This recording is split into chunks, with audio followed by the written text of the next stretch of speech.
আসসালামু আলাইকুম। আজকে আমি আপনাদেরকে মলা মাছের চচ্চড়িটা করে দেখাবো। এখানে আমি নিয়েছি মলা মাছ, নিয়েছি লবণ, হলুদ আর সামান্য পরিমাণে একটু তেল মাখিয়ে নিয়েছি আলু কুচি আর পেঁয়াজ কুচি এবং মরিচ কুচি। এখানে আমি নিয়েছি লবণ, হলুদ, জিরার গুঁড়া এবং ধনিয়ার গুঁড়া। এগুলো আমি আজকে খুবই সহজ এবং সিম্পলি যেভাবে রান্না করা যায় আমি সেটাই করব, একসঙ্গে সব মাখিয়ে দেব। এখন আমি একটি কড়াই নিয়ে এই কড়াইয়ের মধ্যে সব কিছু একসঙ্গে দিয়ে নেব।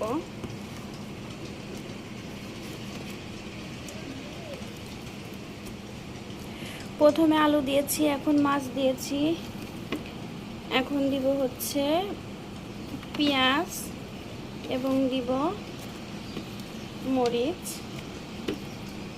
এখন দিব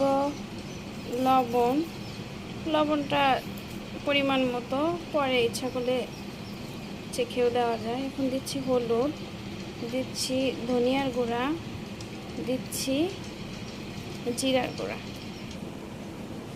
এখন আমি একটু দিয়ে দিব আদা বাটা আর দিয়ে দিব তেল, পরিমাণ মতো তেল দিবেন, যে যেমনটা খায়, তবে বেশি তেল না খাওয়াই ভালো। আমি সয়াবিন তেলটা ব্যবহার করি না, আমি ব্যবহার করি সরিষার তেল। এখন আমি সবগুলো একসঙ্গে মাখিয়ে নিব। সুন্দর করে মাখাবেন, কারণ এই রান্নাটার মাখানোটা যত ভালো হবে রান্নাটা তত ভালো হবে এবং খেতেও তত ভালো হবে। এখন আমি পরিমাণ মতো পানি দিব। পানি বেশি দিব না, সিদ্ধ হওয়ার জন্য যতটুকু পানি প্রয়োজন। এখন আমি চুলায় বসিয়ে দিয়েছি, ঢাকনা দিয়ে ঢেকে দিব। 5 মিনিট পর ঢাকনাটি আবার খুলে একটু নেড়ে চেড়ে দিব। 5 মিনিট হয়ে গিয়েছে, এখন আমি ঢাকনাটি খুলে নেব।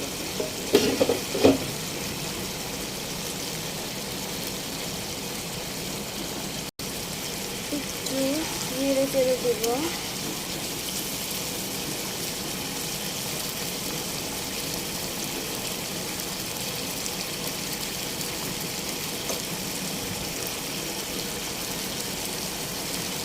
এখন এই পর্যায়ে আমি একটু লবণ চেখে নিব।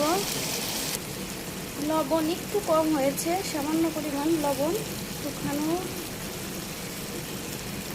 অবধি অপেক্ষা করব। হয়ে গিয়েছে আমার রান্নাটা, এখন আমি এটি নামিয়ে নিব। হয়ে গিয়েছে মলা মাছের চচ্চড়ি। আশা করি আপনাদের ভালো লেগেছে। প্লিজ ভালো লাগলে বাসায় ট্রাই করবেন। আজ এই পর্যন্তই। আসসালামু আলাইকুম।